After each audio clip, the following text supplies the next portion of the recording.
Today on Investigate TV Plus, products the government says are potentially too dangerous, still for sale online, and could even be in your home. I'm Lee Zurich. And I'm Tisha Powell. Our investigation uncovers injuries and deaths tied to products recalled months or even years earlier. If you would have known about the recall, PJ could be alive right now. He would absolutely still be here. We would not have used it, we would have thrown it away. We'll show you how you can be your own investigator to remove defective products from your home. Plus, unsolved murders keep families from healing. I have no answers as to why he's gone or closure as to who killed him. The new effort to solve cold cases across the country. And an American pastime with a twist. How this game of baseball is opening the door for anyone to play. In-depth stories that inform and inspire. You're watching Investigate TV Plus. Any parent expects the products you see here to be safe, but baby items recalled years ago are still in homes and for sale online. Part of the problem, critics say, is manufacturers aren't forced to aggressively tell the public when their products are dangerous and should be fixed or even thrown away. We found that for families left in the dark, the consequences can be deadly. At 3 months old, PJ Madsen uttered his first words to his parents. I love you.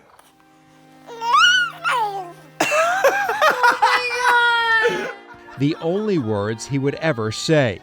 Weeks after this video was taken, PJ's parents placed him in an incline sleeper where he slept every night since birth.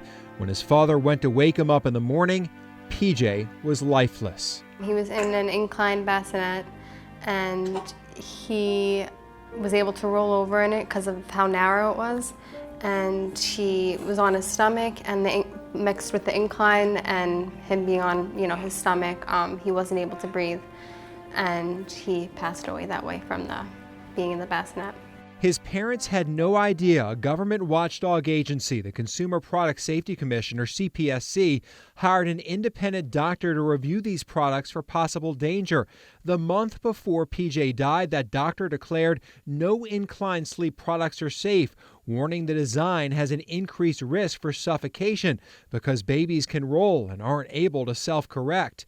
In 2019, the CPSC and manufacturers of 2 products recalled the products, issuing news releases. But the recalls of the Kids 2 rocking sleepers and the Fisher-Price Rock and Play didn't stop the deaths. 6 months after the government and product maker issued the recall, PJ died. If you would have known about the recall, PJ could be alive right now. He would absolutely still be here. We would not have used it, we would have thrown it away. So the message didn't reach you? No. And if they would have spent more time and attention, maybe even money to get that recall product, that it was recalled out, then, we would have, me and probably a bunch of other parents would have stopped using it if we would have heard about it. In fact, at least 4 babies died after the recall, which prompted the federal government and Kids 2 to re-announce the recall in January. Fisher-Price, too, re-announced its recall, reporting 8 deaths after its first warning. According to our analysis of government data, since 2000, the Consumer Product Safety Commission has had to re-announce recalls of at least 46 products because the original alert didn't reach enough consumers. Companies do spend a tremendous amount of time to market products to get them into consumers' home. They should be spending as much money if they find out that there is a defective product to get them out of consumers' homes and keep families safe. Both Kids 2 and Fisher-Price declined our request for a comment. There have been products that have been recalled, and after the recall, people have died. That is true. I mean, that's unacceptable. I think that those are exactly the things we're trying to prevent by pushing companies to get the announcements out quickly and to be able to provide an adequate recall. It's illegal to sell recalled products, but we bought products like the Fisher-Price Rock and Play on Facebook Marketplace. Meta is aware of these types of sales, but we found dozens available, despite the company telling us it takes the issue seriously and removes listings when it finds them. You should never have seen that product on their marketplace. They're in a position where they can see what's going up on their marketplace before it gets to the public, and that's the best time to step in and say, you can't post that. There's a recall on it. CPSC Chairman Alexander Hohensark even wrote to Meta asking them twice to remove incline sleepers. But just a month after his most recent plea, we bought a Kids 2 rocking sleeper from a seller in Ohio.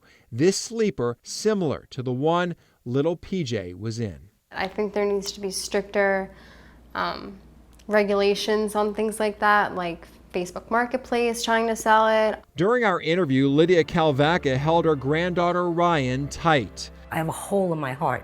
Not a day goes by that I don't think of my grandson. Not a day. When not in her arms, she checks on every one of Ryan's deep breaths. She does the same thing with her granddaughter Dylan, frightened she might lose another baby to a defective product. Yes, I'm scared. I can't sleep. She doesn't know this, I've never told her. But with Dylan and with Ryan, I'm afraid to sleep. I'm afraid something that happens only to other people is going to happen again. In October of 2022, Kiara Matson reached a confidential settlement with Kids 2. It's possible you have a recalled product in your home and don't even know it. Consumer investigator Rachel DePapa shows us how you can be your own investigator by checking things in your home. Maybe you bought a treadmill from a yard sale, or your friend gave you a used dresser, or you went to the store and bought a new toy for your child. There is an easy way for you to see whether any of those products have been recalled. All you have to do is go to this website, cpsc.gov/recalls.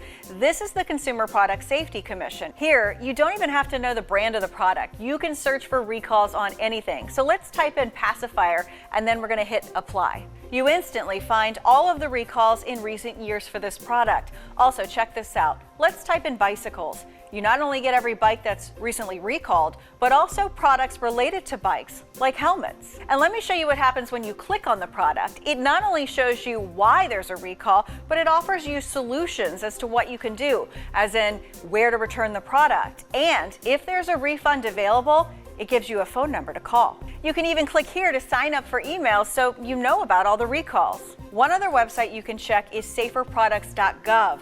Not only does it show you recalls, but incident reports about consumer products. Nancy Cowles is the executive director of Kids in Danger, a Chicago-based consumer advocacy group. She says you should get to know this website. It's helpful. Because anything in that goes into that database, whether it's from a consumer, a medical examiner, a doctor, has to be made public. The public has to have access to it. Also, if you have an issue with a product, you can go to saferproducts.gov and actually report it to the government. Still ahead, All of a sudden I hear bear, bear, bear, there's a bear. experts tell us why more bears are showing up in public places and what you need to do if you encounter one. Plus, unsolved murders leave families pleading for someone to step forward with answers. I'm not saying that I want street justice. I really want justice. How this mom found renewed hope that police will catch her son's killer. You can watch Investigate TV Plus anytime online. Just subscribe to our YouTube channel at Investigate TV. You can catch stories and full episodes. Criminals across the country are getting away with murder. The Murder Accountability Project tracked national murder solve rates over more than 5 decades. In 1965, it found police solved 83% of murders, while in 2021, they solved just 51%. It's important to note the number of homicides have dramatically increased, too. Reporter David Custer spoke to a woman who lost her son in a shooting. He shows us how her community stepped up and hopes someone will come forward with answers. Learning balance, control, relaxing your mind. principles of Tai Chi, taught in this class at Flint's Burston Fieldhouse. But when participants walk out the gym door, they're greeted with a lesson about the unpredictable cruelness in the world. I learned to deal with the pain, but the pain doesn't go away. Pain has found a home in Artesia Howard's heart, numbing her mind and darkening her soul. 2 years ago, her only son, 28-year-old Demarius Howard, was shot dead outside a store on Fenton Road near 12th Street in Flint. I have no answers as to why he's gone or closure as to who killed him. No leads, no tips, and Howard's case has gone cold. But a door has opened, a step in the right direction toward justice. Howard is one of more than 150 unsolved homicides in Genesee County featured on a new visual display, a Crime Stoppers community and crime-fighting kiosk.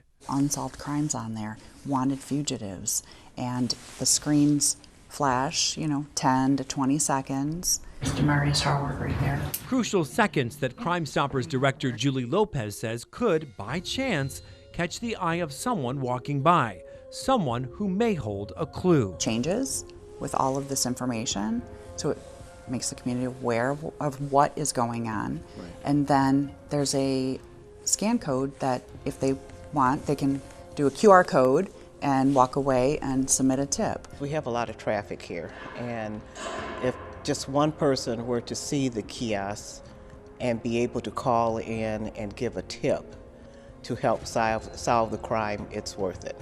It's worth every penny for the director of the Burston Fieldhouse, Valerie Horton. She's prominently placed the $5,000 Crime Stoppers kiosk where it will be seen by many. They'll look and they may see someone they know, or and when they do, it prompts them to go over to the kiosk, read more about it. There's 3 different screens here, and it scrolls with these different information. So we have all the unsolved homicides up here, and Demarius is on here.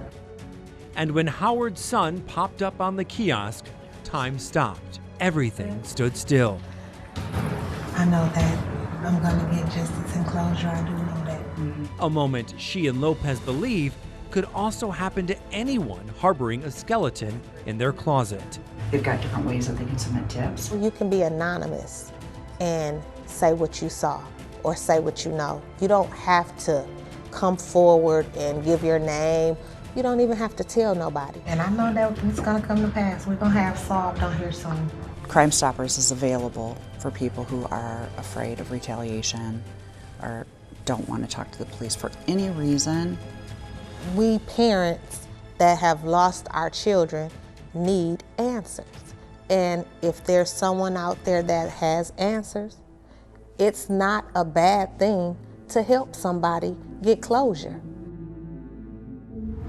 Crime Stoppers says there are about 500 active chapters across the country, and it's working to bring kiosks like this one to more communities.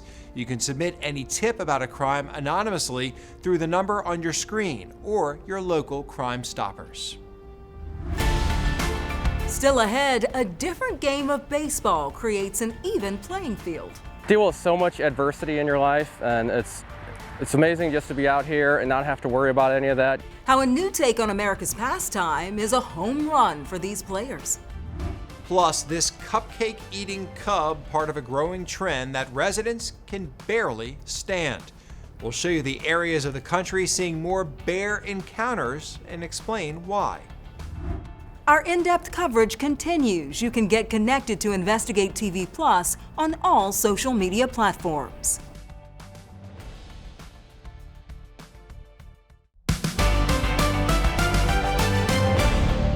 I shot the bear a second time, and that's when it went down. David Montano says it happened so fast. It was one of the neighbors that said, hey, the bear's got Steven, grab your gun.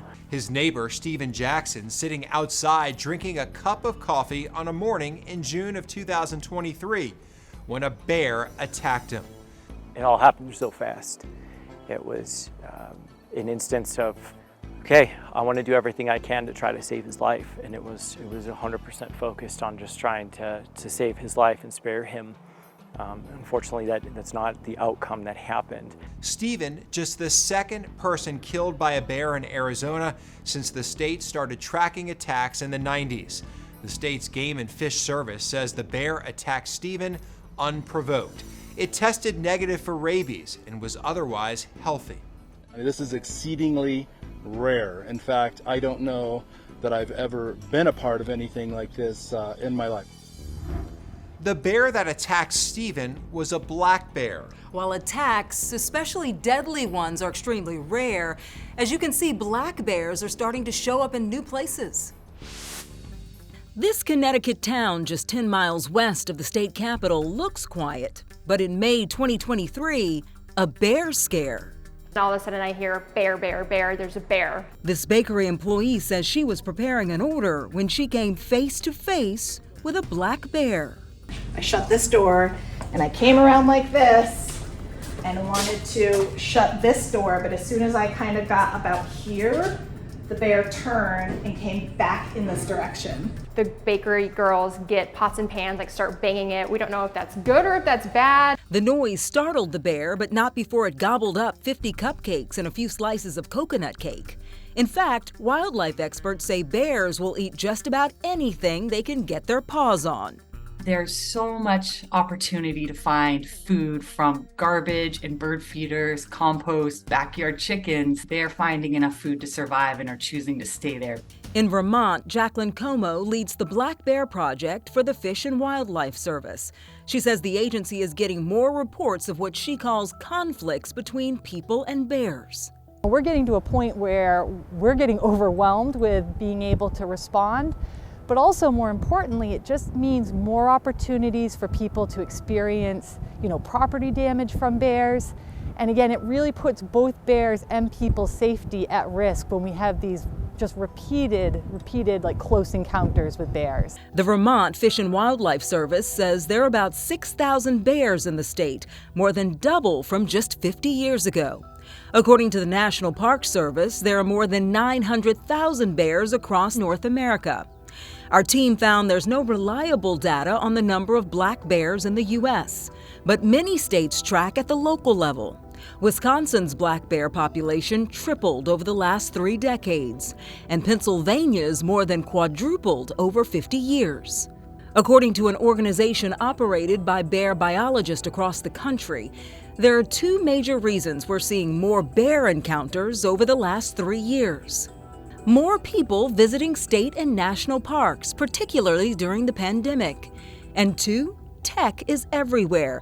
Doorbell cameras, home surveillance systems, body cameras, all capturing these encounters. Back in Avon, Connecticut, down the street from the Cupcake Bandit, your presentation pointed out to me the main problem. We have too many bears. A representative from the state's environmental agency says bears are getting more comfortable in Connecticut neighborhoods. The National Park Service says if you do happen to encounter a bear, you should stand still, slowly wave your arms, and speak calmly. Bottom line, make the bear recognize you as a human.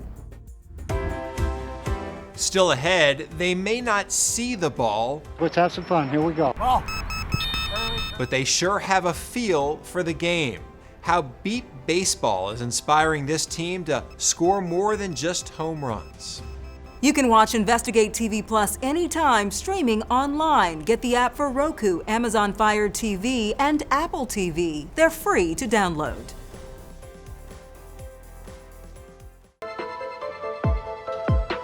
Here's a look at the iconic Gateway Arch in St. Louis, Missouri. Standing at 630 feet tall, it's the tallest monument in the United States. Not far from the arch and the home of the St. Louis Cardinals, the Gateway Archers play a different kind of baseball game. Yeah, the players have limited eyesight, but as reporter Steve Harris shows us, they have limitless skills. What you're seeing is the Gateway Archers baseball team taking batting practice. Let's have some fun. Here we go. What they're seeing is this. Set, ready, ball.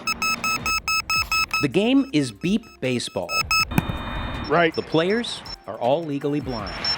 Well, even when you think about baseball, you're told to look the ball into your glove, see the ball, hit the ball. Set, ready, ball. So Beat Baseball provides an avenue for blind, visually impaired players to play the game of baseball. It's adaptive athletics organized by Mind's Eye Radio. The ball makes this sound when it's pitched and fielded. The bases too. And since there are different levels of visual impairment, everyone wears a blindfold to even the field. Oh, there you go. They started the team in 2020. Now, this 3-year-old team is a well-oiled machine. I've always wanted to play baseball as a kid, but having RP and pretty low vision most of my life, that really restricted a lot of my sports endeavors. So this is my way of playing baseball. You know, being disabled, you deal with so much adversity in your life, and it's amazing just to be out here and not have to worry about any of that. You're here with people that are just like you, and you don't have to worry about not being able to drive or any of the difficulties of being blind. It's an even playing field out here. St. Louis is baseball heaven. We want to make it Beat Baseball heaven too. And they're well on their way. Playing here at the Slica Complex in St. Charles, it's kind of like a field of dreams. Even has the corn. It was a big deal. They built their team, and others are coming. Yep, so 24, 25, we were the first organization to get the World Series in back-to-back years for quite some time. Our goal is to be competing for a championship right here on our home turf in 24 and 25. You know, I said before the story, limitless skills. Yeah. You know how hard that is? I mean, hitting Yeah. that, hearing that beep, and I mean, that's impressive what they are doing out there. It's hard to hit the ball that you can see. Yes. You know, but when it's beeping and coming to you, that takes some real skill. And bringing some enjoyment to their lives, too. Being able to play baseball, very nice. Well, that's it for us on Investigate TV Plus. I'm Tisha Powell. And I'm Lee Zurich. Thanks for watching. Coming up on Investigate TV Plus, an investigation into sexual assaults in the Army. Asia referred to it as the incident. A mother seeking justice for her late daughter. We take an in-depth look at the military justice system. Plus, to drink or not drink alcohol. The choice goes beyond what you may think. We explore the potential costs and benefits of saying no to booze.